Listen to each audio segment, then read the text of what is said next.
Sveiki, mėly Marijos radijo klausytojai, čia Laurynas Jacevičius, eteryje laida Biblijos slėpiniai, kurią vedame kartu su Vytauto didžiojo universiteto docentu Pauliumi Čerka. Šiandien apžvelgsime pradžios knygos 39 skyrių. Sveiki, Pauliu. Sveiki. Ką mes dabar padarysim? Perskaitysim visą 39 skyrių pradžios knygos ir po to žvelgsim į šitą istoriją, bandydami rasti tokių perliukų, kurių nuolat šventajame rašte būna. Pradžios knyga 39 skyrius nuo pirmos eilutės. Kai Juozapas buvo nuvestas į Egiptą, iš ten atvedusių Izmaelitų jį nupirko Potifaras, egiptietis, faraono pareigūnas, sargybos viršininkas. Kadangi viešpats buvo su Juozapu, jam labai sekėsi. Egiptietis šeimininkas priskyrė jį prie savo namiškių. Kai šeimininkas pamatė, kad viešpats su juo ir visa, ką jis darė, viešpats laimino sėkme, Juozapas rado malonę jo akise ir tapo jo asmeniniu tarnu. Ilgainiui padarė jį savo namų prievaizdu ir patikėjo jam visą, ką turėjo. Nuo to laiko, kai šeimininkas padarė į prievaizdų savo namų ir viso, ką turėjo, viešpats laimino egiptiečių namus dėl Juozapo. Iš tikrųjų, viešpatės palaimė lydėjo visą, ką jis turėjo ir namie, ir laukuose. Pavedęs Juozapui visą, ką turėjo, turėdamas Juozapą prie savęs, jis pats nieko nebesirūpino, tik savo valgiu. O Juozapas buvo dailiai nuaugęs ir gražus. Po kiek laiko jo šeimininko žmona užmetė akį į Juozapą ir tarė jam: sugulk su manimi. Jis atsakė: žiūrėk, tarė jis šeimininko žmonai, man esant čia, mano šeimininkas nieko nesirūpina namuose. Sudėjo man į rankas visą, ką turi. Šiuose namuose jis neviršesnis už mane. Nėra nieko, kas nebūtų man pavesta išskyrus tave, nes tu jo žmona. Kaipgi galėčiau taip nedorai pasielgti ir nusidėti Dievui? Nors jį meilinos Juozapui diena iš dienos, jis nesutiko su juo sugulti ar bendrauti. Tačiau vieną dieną jam atėjus į namus atlikti savo darbų, viduje nesant kitų namiškių, jis įsikibo jo drabužį, sakydamas: sugulk su manimi. Bet jis ištrūko, išbėgo laukan, palikdamas savo drabužį jos rankoje. Pamačiusi, kad jis palikė savo drabužį jos rankoje, išbėgo laukan, susišaukė tarnus ir sakė jiems: tik pasižiūrėkite, atvedė pas mus Hebrają mums įžeisti. Jis įsibrovė pas mane su manimi sugulti, bet aš šaukiau kiek galėdama. Išgirdęs mane klykiančią visų balsu, jis paliko savo drabužį prie manęs, pasitraukė ir išbėgo laukan. Drabužį jį pasidėjo prie savęs, kol parėjo namo šeimininkas. Tuomet papasakojo jam tą pat, sakydama: tas Hebrajos vergas, kurį pas mus atvedei, įsibrovė manęs įžeisti. Bet kai tik aš pakėliau balsą ir pradėjau šaukti, jis paliko savo drabužį prie manęs ir išbėgo laukan. Išgirdęs savo žmoną sakant: taip ir taip su manimi pasielgė tavo tarnas, šeimininkas užsidegė pykčiu. Šeimininkas suėmė jį ir įmetė į kalėjimą, kuriame buvo laikomi karaliaus kaliniai. Bet net tame kalėjime viešpats buvo su Juozapu, parodė jam ištikimą meilę ir nuteikė kalėjimo viršininką maloniai su juo elgtis. Kalėjimo viršininkas atidavė Juozapo rankas visus tame kalėjime buvusius kalinius. Ir kas tik ten buvo reikalinga atlikti, per jį buvo padaryta. Kadangi viešpats buvo su juo, kalėjimo viršininkas pats neprižiūrėjo nieko, kas buvo Juozapui patikėta. Ką tik jis darė, viešpats laimino sėkme. Atrodo, didelė tragedija įvyksta Juozapui, jis parduodamas yra į Egipto vergyją, bet labai greitai ten pakyla į viršūnes. Potifaro tampa dešiniąja ranka, prievaizdų viską prižiūri, viskas jam sekasi, viskas Potifarui sekasi, bet pradėkim galbūt nuo tos minties. Parašyta, kad Juozapas rado malonę ir Potifaro akise, bet dėl to, kad Potifaras matė, kad viešpats Juozapą laimino arba viešpats buvo su juo. Man nėra iki galo aišku, ką jis ten taip matė, kad jis suvokė, kad su Juozapu yra viešpats, čia pirmas dalykas, o kitas dalykas, ar Potifaras egiptietis, jis nėra izraelitas. Tai kaip jisai supranta, kad tas viešpats, ar jis supranta, kad čia Jahvė yra su juo, ar čia kažkokia dievybė, kaip reikėtų dabar šitą situaciją mums išnarplioti. Iš tikrųjų, šitam skyriuje išsireiškimas viešpats buvo su Juozapu panaudojamas 4 kartus ir aišku, kad autorius jį akcentuoja. 2 kartus pradžioje, 2 kartus gale, apskliaudžia tarytum visą pasakojimą. Ir pats pasakojimas yra apie tai, kad Juozapas elgėsi teisiai, su juo pasielgė nedorai Potifaro žmona, jį apkaltina rimtų nusikaltimų, jis negali savęs apginti, jis yra neteisingai įmetamas į kalėjimą. Reiškia, jis atsiranda Potifaro namuose neteisėtai, nes brolių parduotas, o dabar į kalėjimą pakliūva apkaltintas irgi neteisybė. Atrodytų, kad jis yra Dievo apleistas, nes kodėl su juo atsitinka tiek daug blogų dalykų. Tai pirmas žvilgsnis, tačiau atvirkščiai. Autorius sako, Dievas buvo su juo ir 4 kartus pakartojo, kad nekiltų jokių abejonių, tas intensyvumas jo buvimo. Ir pasakojimo pradžioje, ir pasakojimo gale Dievas buvo su juo, nors su Juozapu atsitinka neteisingi dalykai. Ir štai yra mums klausimas, kaip tai gali būti, kad Dievas yra su Juozapu, bet tokia neteisybė su juo įvyksta.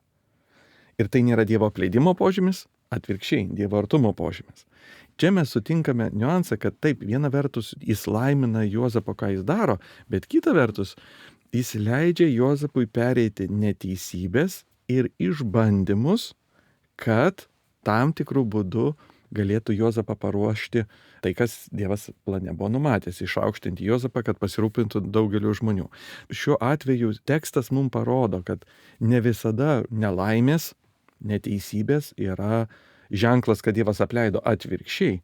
Tai gali būti Dievo artumo išraiška. Bet antroji eilutė parašyta, kadangi viešpats buvo su Juozapu, jam labai sekėsi. Na, sekėsi, bet kaip ir nesisekė, nes duoto atveju su Patifaro žmona jam labai nepasisekė. Bet ar galima tada sakyti, kad Dievas, kai yra su žmogumi, tu negali daryti dabar labai greitos išvados, jeigu, pavyzdžiui, jam sekasi, vadinasi, Dievas yra su juo, arba jeigu jam nesiseka, vadinasi, Dievas yra be jo. Gali būti ir taip, mums reikia kažkaip kitaip tada sužinoti, kad Dievas yra su tuo žmogumi per kažką kitą. Ir mes galėsim galbūt pabandyti pasiaiškinti, kaip čia tada reikėtų tai sužinoti, nes Dievas buvo su Juozapu, kai jam atrodytų labai nesisekė, vyko didelės tragedijos, ir po to Dievas buvo su juo ir jam labai sekėsi, tada irgi. Bet po to jam pasirodo vėl įmetė į kalėjimą, vėl kaip nepasisekė, bet Dievas vis tiek yra su juo. Po to jam vėl sekasi, nes iš to labai lengva yra padaryti įvairias teologijas. Arba tie, kurie kenčia, tada nuolat su jais yra Dievas, arba tada tas klestėjimo evangelija tokia, kad... Jo, pagal išorę mes nusprendžiam. Šiuo atveju mintis yra, kad Dievas arčiau yra Juozapo, kada Juozapas patiria daugiau neteisybės. Ir viena iš autoriaus idėjų yra, kad Dievas su Juozapu nužengė kalėjimą. Dėl ko mes perskaitom, kad Dievas yra su jo kalėjime. Kad ne tai, kad Dievas nuo jo nusisuko ir tada su Juozapu įvyko tokie baisus dalykai ir jis atsirado kalėjime. Priešingai.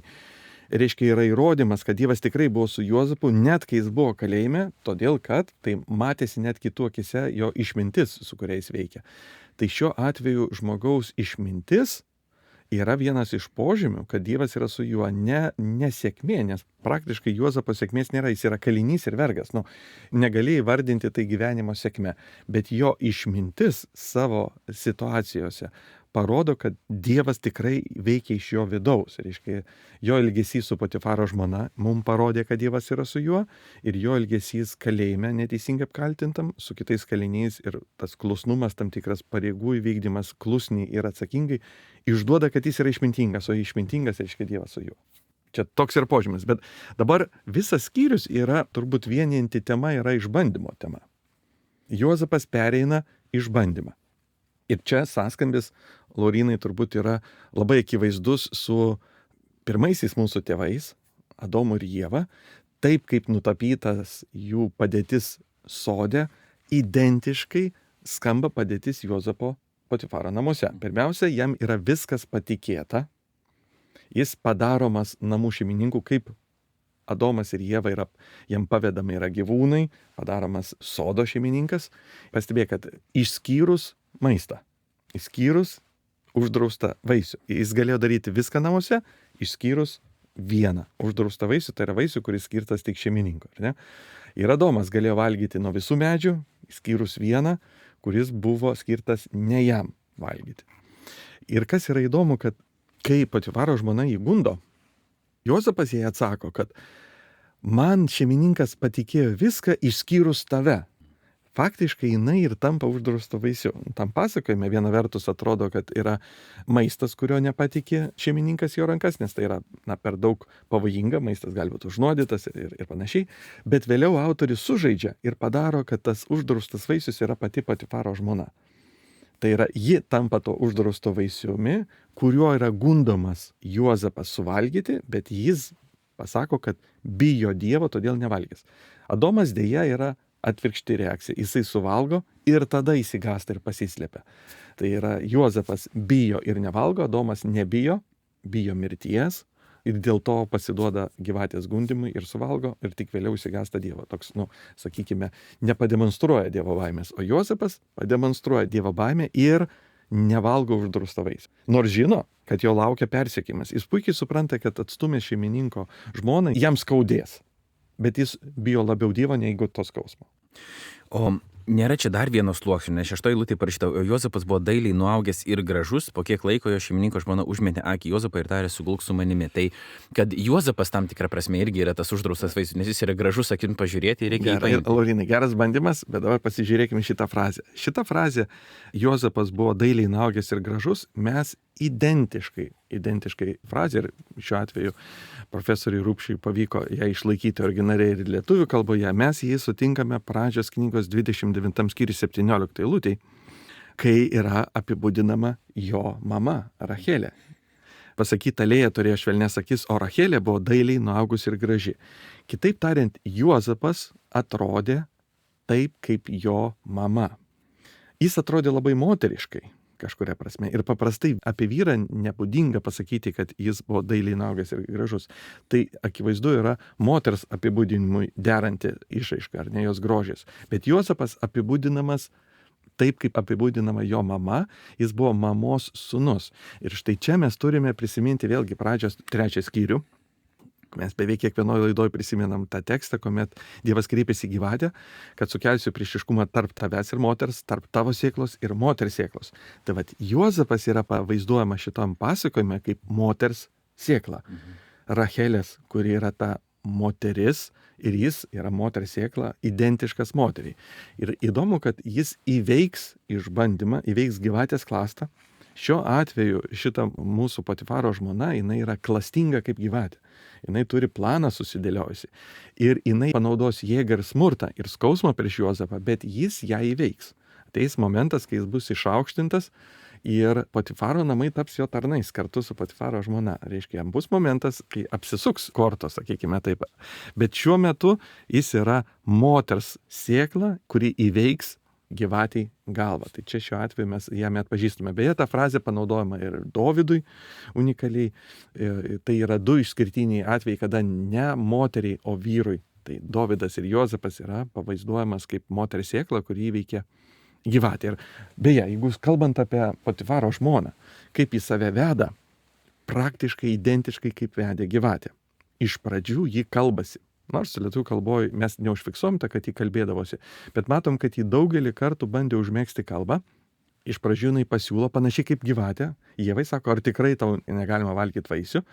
Ieva, skirtingai nuo Juozapo, leidžiasi į diskusiją, teisinasi, argumentuoja, ką padaro Juozapas, jis pats sako ne ir pastebėkim, ir daugiau niekada nekalbėjo.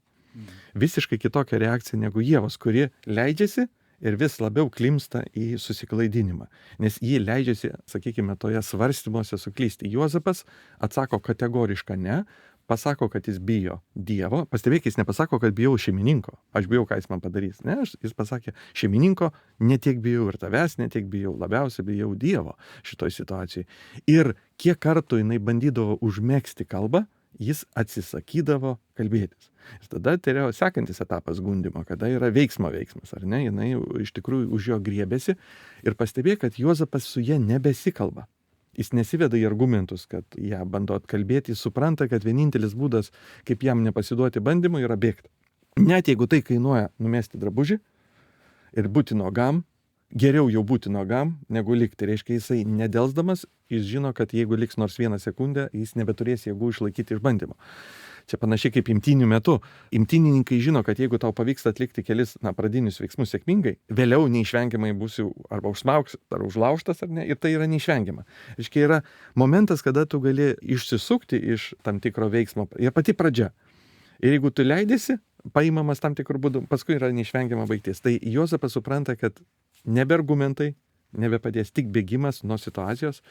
Ir jis šiuo atveju pabėga skirtingai negu Adomas, kuris stovi, girdi, kaip Ieva kalbasi ir bijo mirties, kurią gali sukelti gyvatė, bijo to skausmo ir tokiu atveju pasiduoda. Juozapas nebijo persekiojimo, kuris jo laukia, nesivelia į diskusijas, bėga ir išlaiko išbandymą.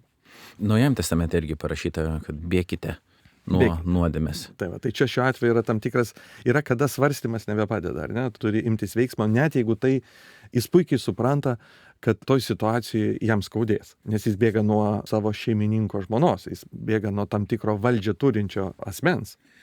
Dar tikriausiai yra svarbu tai, kad čia nebuvo vienkartinis tas išbandymas, jinai meilinosi jam, kaip parašyta, ilgą laiką. Žodžiais. Čia labai svarbu, kad iki tol jinai naudoja žodžius, jis jai atsakė vieną kartą, paskui niekada nesikalbėdavo į jo žodžius. Ir jinai suprato, kad žodžio etapas baigėsi. Dabar prasideda veiksmo etapas. Veiksmą jis atsako veiksmu. Ir vėlgi, autoris mums nepasako jos vardo. Jinai yra bevardė, nes mums svarbus yra tam tikra metaforinė, alegorinė jos reikšmė.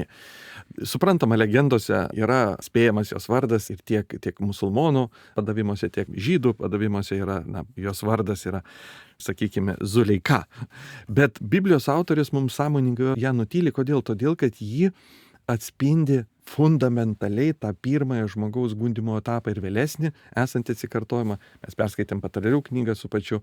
Mes matėm tą moterį, kuri vilioja jaunuolį. Ir buvo toks herojai, ar ne? Ir mes sakom, kad iš tikrųjų tai yra ne šiaip seksualinio pobūdžio kažkokios aistros, bet tai yra iš principo fundamentaliai žmogaus klydimas nuo Dievo, žmonijos klydimas nuo Dievo, viliojant stabmeldystę, viliojant egocentriškumu ir panašiai. Kitaip tariant, ta moteris buvo graži. Nes jei jinai būtų negraži, gundymo iš vis nebūtų. Jinai buvo graži. Reiškia, jinai turėjo ko jį vilioti. Jinai ir mėlynosi žodžiais, tai yra pagrindinis jos ginklas buvo idėjos, kaip ir Patarlių knygoje, reiškia, mėlynosi žodžiais, tai yra idėjos tave vilioja. O vėliau buvo jos veiksmas.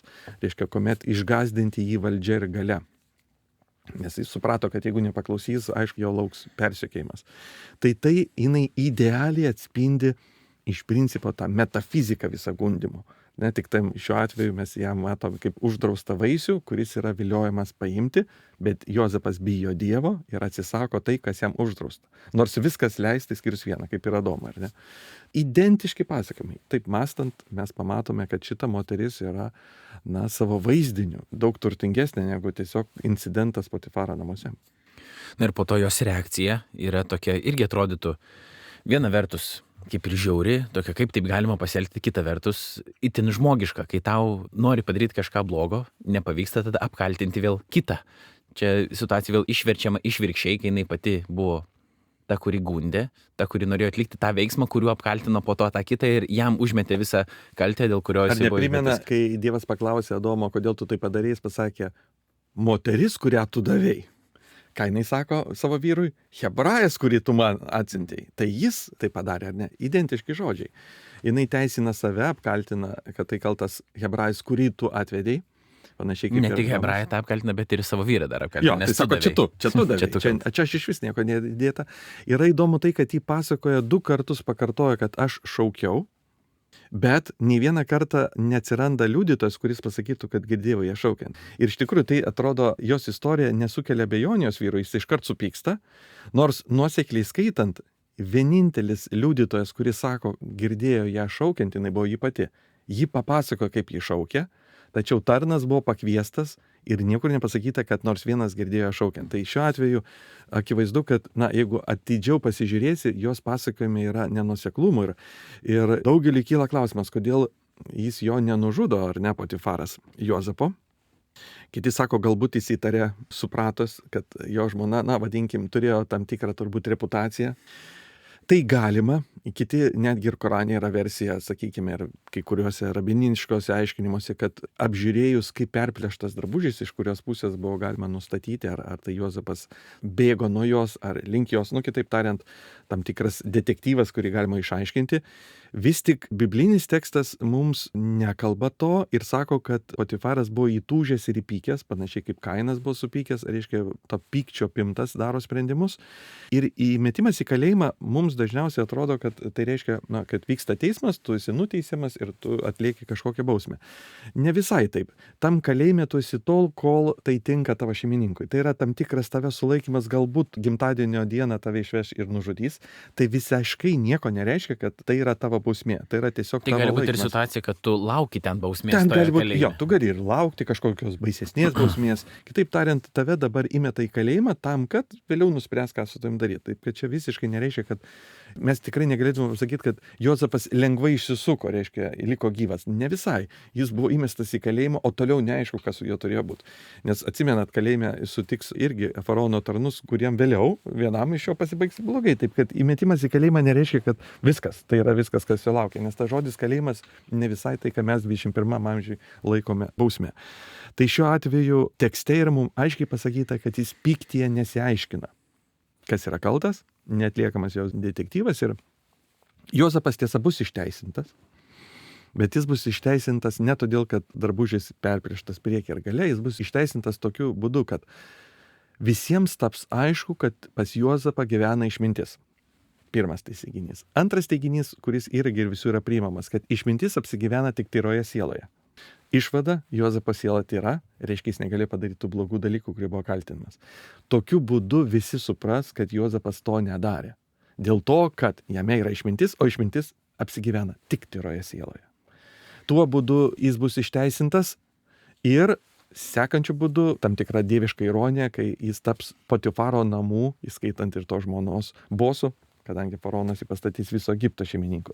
Vat tas dieviškos ironijos veiksmas, ar ne, vat, kaip apsisuka aukštyn galvą ir bus parodymas, kad Dievas jį apgynė galutiniai, kaip sakyt, vieną dieną jį tikrai apgynė.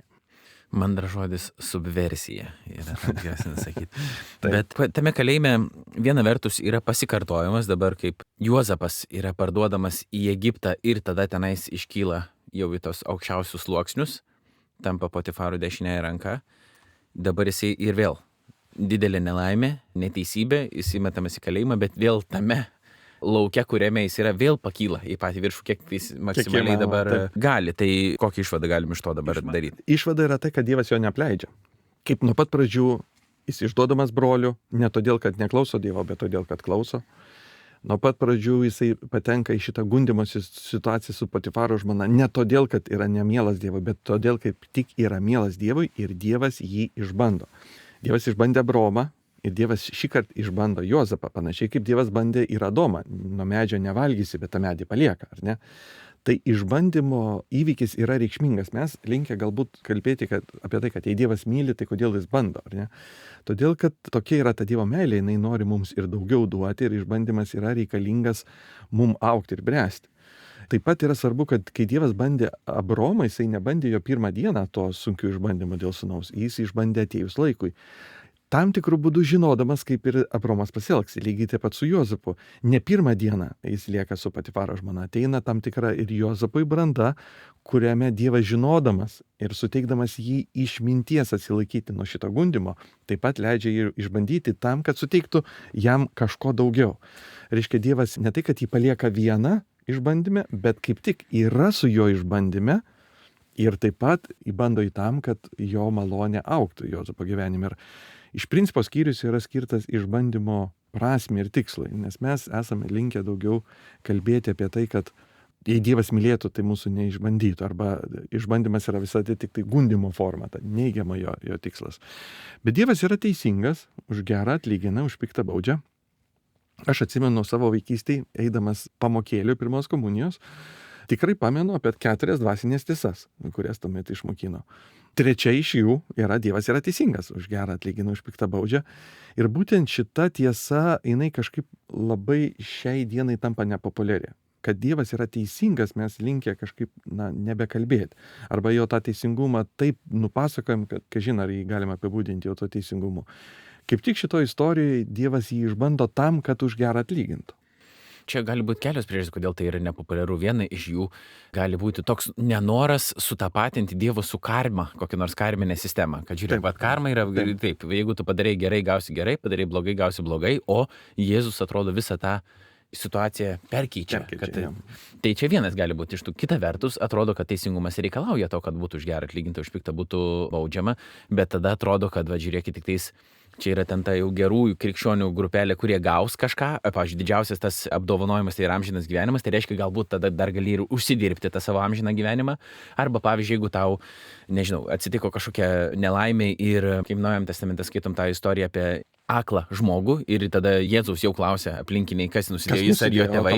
Reiškia, Dievas yra teisingas, jis kažką padarė. Tai yra tokios, iš kitos pusės mes persukam, bet šitoj minty, kad Dievas yra teisingas, yra viena svarbi tiesa. Mes nežinom dienos, kada jis tai padarys. Labai svarbi momentas, kad negalima skaityti jos atvirkščiai, kad jei tavo gyvenime yra kažkoks nubudimas, reiškia, tai Dievas tave baudžia.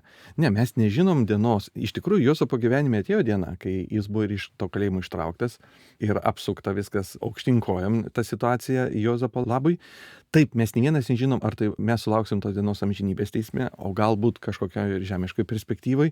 Tai va šitas mums neduota žinot. Mes tikrai žinom, kad Dievas yra teisingas, bet nežinoma, kada jo teisingumas pasireikš. Va šito mes nežinom.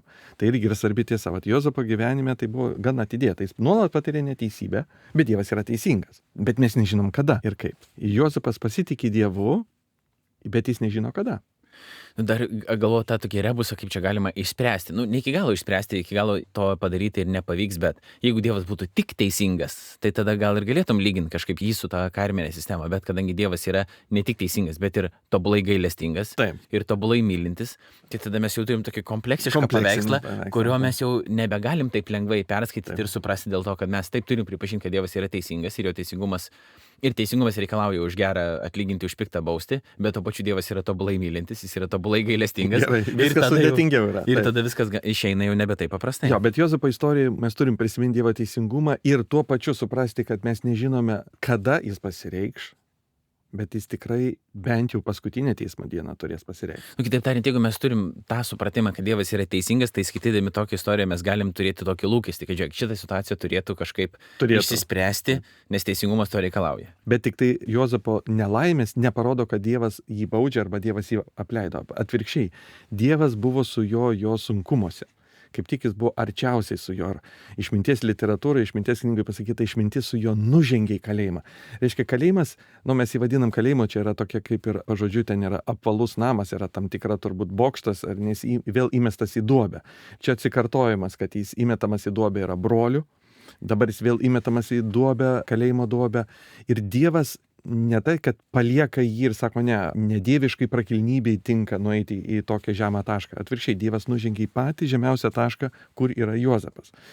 Ir čia mums yra nuoroda į Kristaus mirtį, Kristaus tapimą žmogumi, tą nužengimą iš dangaus ir vėliau nužengimą į kapą. Taip mes matome Juozapę prototipą paties Kristaus, kuris išlaiko išbandymus ir Dievo yra apginamas jį prikeliant, išteisinant tokiu būdu. Nors, kai jis buvo viešai kaltinamas ir visi sakė, nuženk nuo kryžiaus ir visi sakė, jeigu tu nekaltas, tai tegu Dievas tave apgina, bet Dievas apgynė jį ne taip, kaip žmonės reikalavo. Ir vis tik apgynė. Ir Juozapas atrodė, jisai buvo apkaltinamas ir kiti sakė, jeigu jis tikrai Dievo bijo, tai ar Dievas neturėtų įrodyti Potifaro žmonos klaidos, bet Dievas ją savo laiku tai parodė, bet ne taip, kaip buvo tikimas. Ir Senajame testamente dar yra ir kitų istorijų, kur kai kas yra įmetamas į duobę ir tada pasirodo ten Dievo jėga ir išmintis, bet gal kažkada prieisim ir prie tos knygos. Kalėjimo viršininkas. Nežinau, kiek tai yra svarbu, bet vis tiek tai man šiek tiek įstringa, kad jis atiduoda visus kalinius ten esančius, tai reiškia, kad irgi jie kažką padarė tokio, ką valdovas nusprendė, kad yra neteisinga, už ką yra verta juos nubausti ir jie dabar ar laukia bausmės, ar atlieka tą savo bausmę, ne taip svarbu, bet jie tenais dabar yra. Ar tas kalėjimo viršininkas tada yra toks tinginys, radikalus tinginys, kad jis nieko nenori daryti ir tada atranda geriausią kalinį ir sutvarkys kaip nori? Ar vis dėlto, kaip ir atrodytų, kad taip yra, kad vėl Juozapas kažkuo jį taip sužavi, kad jis gali visiškai radikaliai taip pasitikėti juo, žinodamas, kad viskas vyks ne ką blogiau negu jam pačiam valdant. Tai yra deleguoti tokia atsakomybė. Tai reiškia, kad Juozape vėl matosi kažkas tokio, kad net kalėjimo viršininkas kalėjime gali palikti tvarką kitam kaliniui. Taip, kitam kaliniui. Tai yra keliamum nuostaba, ant kiek Juozapas turėjo pademonstruoti išmintį, kad net būdamas pats kaliniu sukeltų pasitikėjimą būti paskirtas de facto, galima pasakyti, vyresniu. Ir šita istorija kartosis Potifaro namuose, kalėjime ir vėliau visame Egipte. Šitas jo paskirimas valdyti visus kitus panašius į save. Tai yra atkartojimas Adomo, ar ne, kuris yra paskiriamas kūrinijai valdyti, tačiau nepademonstruoja tos išminties ar nepasitikė savimi, siekia blogio ir gėrio pažinimo. Vėliau mes matysim sekančiam skyriuje, bus pagrindinė tema, jog Juozapas turi gėrio ir blogio pažinimą. Ar ne? Čia labai svarbi mintis, kad šiuo atveju jisai nužengdamas į kalėjimą gauna Dievo išmintį, kuri yra tik viename Dieve. Ir jis žino, kas yra gera ir bloga. Nors susilaiko ir pats neima. Reiškia, Adomas siekia šitos išminties, pats nusprendžia mūsų protėviai jos imtis, bet paimdami ją praranda. Juozapas bijo Dievo, neima, bet ją gauna iš vidaus. Dievas jam ją suteikia kaip dovana, bet ne todėl, kad jis ją pasiėmė. Tai va čia yra žmogus, jeigu mes pradėjom pradžios knygą nuo Adomo nuopuolio, mes turime kažkaip viltingai baigti. Mes turim sulaukti tą žmogų, kuris vis tik gaus išmintį, kas yra gėris ir blogis, ir sugebės jį atskirti. Ir štai mes jį turim. Mes turim Juozapą, kuris per išbandymus, per Dievo baimę iš tikrųjų pasiekia Dievo dovaną, išmintį, kuri nužengia pas jo tyrą sielą. Bet kyla tada klausimas, už ką arba kaip duodama ta išmintis Juozapui, nes tai yra dovana ir tai akivaizdu, kad yra ne žmogiška, tiesiog paprasta išmintis. Ir po to mes irgi skaitom Šventajame rašte tokią vietą, kad pagarbi viešpatės baimė yra išminties pradžia. Ar mes turim kažkokių daugiau užuomenų be šito, kodėl Juozapui yra duodama ta išmintis? Nes tai yra siela. Ir reiškia, Juozapas jos trokšta, bet jis supranta, kad pats jis niekaip negali jos savyje iššaukti. Jis negali jos paimti, bet jis gali būti apdovanotas. Ir reiškia, čia yra tam tikras kuklumo suvokimas, kad tu supranti, kad tai gali gauti tik dovaną to, kurio akise, jeigu, tu patiksi, jis tau dovanos. Tu negali jos užsidirbti, bet gali siekti patikti tam, kuris tau tą dovaną duos. Reiškia, Juozapas elgėsi taip, kad jis patiktų tyrumu ir jis gauna dovaną. Jis neužsidirba ją kaip atlyginimą, bet tam tikrų būdų, jeigu galim sakyti, pelno dovaną, kai tampa tinkamas dovanai. Tai reiškia, dovanotojo akise jam gera apdovanoti tokį kaip Juozapą. Vis tik kitų jis neapdovanojo. Jis ne visus apdovanojo išmintimi, o tyrą sielą turinti Juozapą. Čia gal nežinau, kiek tiktų tas pavyzdys, bet aš socialinį darbą studijavau tada ir būdavo irgi tokie pamastymai, pavyzdžiui, organizuojant socialinės apsaugos įvairias struktūras, pavyzdžiui, žmonėm, kurie yra socialinėje rizikoje. Paprastas toks dalykas, pavyzdžiui, ar geriau yra duoti pinigų, ar yra geriau duoti, pavyzdžiui, kokį nors maisto kuponą, kad jie maistą nusipirktų. Nes jeigu žmogus, pavyzdžiui, neturi įgūdžių, tam tikrų jis yra socialinė atskirtie, jam davus pinigų, jis gali tos pinigus panaudoti ne visai taip, bet jam norisi duoti, jam reikia duoti kažkokį dalyką. Tai kaip dabar išmintingai tą reikėtų padaryti? Tai gal iš tom dovanom kažkaip tai panašiai yra, kad jeigu duodi dovaną tam, kuris, jis niekaip nenusipildo, bet jam duodi tą dovaną, jis gali ją išeikvoti. Pavyzdžiui, jis nežino, ką su ją daryti, jis nemoka su ją elgtis. Ir tada atsiranda kažkas kitas, kuris neužsidirbo tos dovanos, bet jo charakteris yra tinkamas, kad jam šitai davus jis jo nesugadins. Jis tai tą galės panaudoti pagal paskirtį. Galbūt tas aspektas irgi gali būti kaip tinkamumas priimti dovaną, mes taip galėtume pasakyti. Bet šiuo atveju Dievas dovanoja dovaną tarytum pamatęs grožį. Nes mes sureaguojam į grožį ir įsimylim grožį, mes tokiu būdu irgi sureaguojam ir tam mūsų simpatija atsiranda, mes norim pasidalinti. Bet vidinį grožį to. Taip, jis pamato Juozapo vidinį grožį, kurį pats ir užaugina tam tikrų būdų. Bet Juozapo grožis kažkuria prasme yra tas pelnimas, jeigu mes jį vartotume, tinkamumas tai dovanai gauti. Nes Juozape atrandame žmogų, kuris gauna dovaną iš Dievo kaip išmintį. Bet mes jį atrandame kaip tą, kuris iš tikrųjų iškenčia daug ir parodo, kad jis labai Dievo bijo. Ir Dievas kalėjime jį apdovanoja. Reiškia, viena vertus Juozapas nužengia į kalėjimą, yra įmetamas į neteisingą apkaltinimas, kita vertus Dievo dovanos kaip tik ateina pas jį į kalėjimą. Nes kalėjime, sekančiam skyriui mes nagrinėsim, jisai jau ne tik turės sapnus, jis aiškins sapnus. Tai yra visai kitas momentas. Iki tol jis sapnavo, o toliau jis aiškins. Iš kur tas aiškinimas, tai yra išmintis. Tai šiuo atveju mes suprantam, kad Dievas jo neapleidžia, o už jo ištikimybę apdovanoja. Bet jeigu kyla klausimas klausančiam žmogui arba net ir man pačiam, kaip būti tos tyros sielos žmogumi, kuris galėtų gauti Dievo išminties? Ar tiesiog, pavyzdžiui, daryk nedaręs, bet nesi gražus, sakykime, vidumi ir tada nepatiksi ir negausi? Aišku, čia šaržuojant kažkiek, bet ar yra kažkas, ko reikia imtis, kad tu galėtum tą tyrinti savo sielą, bet vėl susidurėm su ta tokia problema. Tarsi tada, ar savo jėgomis tu tai gali padaryti, bet ne, lyg tai sakot, kad Dievas yra irgi tas akceleratorius viso šito proceso ir tada išeina tokia keista situacija, kad tarsi Dievas apdovanoja už tai, ką pats tame žmoguje daro. Jo, bet mes dalyvaujame. Čia daugiau yra bendradarbio momentas, ne tai, kad kai sakom bendradarbis, tai neturime omeny, kad pusę darbo darom mes, o likusią pusę pabaigia Dievas. Ne ta prasme, kad mes pasidalinam 50-50, bet esame 100 ir 100. Mes esame tie patys laisvi žmonės, kurie dirbame su savimi ir pilnai mumise ir per mus sužadindamas mūsų valią ir mūsų troškimus dirba Dievas. Čia laiške Filipiečiams turbūt geriau neišeis pasakyti, apaštalas Paulius sako, tai Dievas, kuris mumise sukelia ir norėjimą, ir įvykdymą. Kad mūsų valia, kuri yra pilnai mūsų, gali būti Dievo sužadinta teisingų dalykų norėti. Ir tuo pačiu tuos dalykus noriu aš, nes tai mano valia, ir tuos dalykus sužadina norėti Dievas. Ir tai yra ne 50-50, bet tai yra 100-100. Tai tik toks yra atsakymas, kaip mes dalyvaujam savo pačių perkeitime. Kaip bendradarbis. Čia panašiai kaip Adomas buvo bendradarbis Dievo sodo priežiūroje, jis bendradarbis buvo, jis kartu su Dievu, ne tai, kad pusė. Tai tokiu atveju ir mūsų sielos lavėjime mes irgi, mūsų dalis yra, tame yra, mes dalyvaujam. Šiandien mūsų laikas dėja jau baigėsi. Dėkuoju visiems, kurie buvote ir viliuosi būsite kartu su mumis. Aš Laurynas Jacevičius. Biblijos slėpinių laidą vedame kartu su Vytauto Didžiojo universiteto docentu Pauliumi Čerka. Jei ką nors praleidote, viską galite rasti Marijos radijo svetainėje, grojaraštyje Biblijos slėpiniai. Iki kitų kartų, sudiev.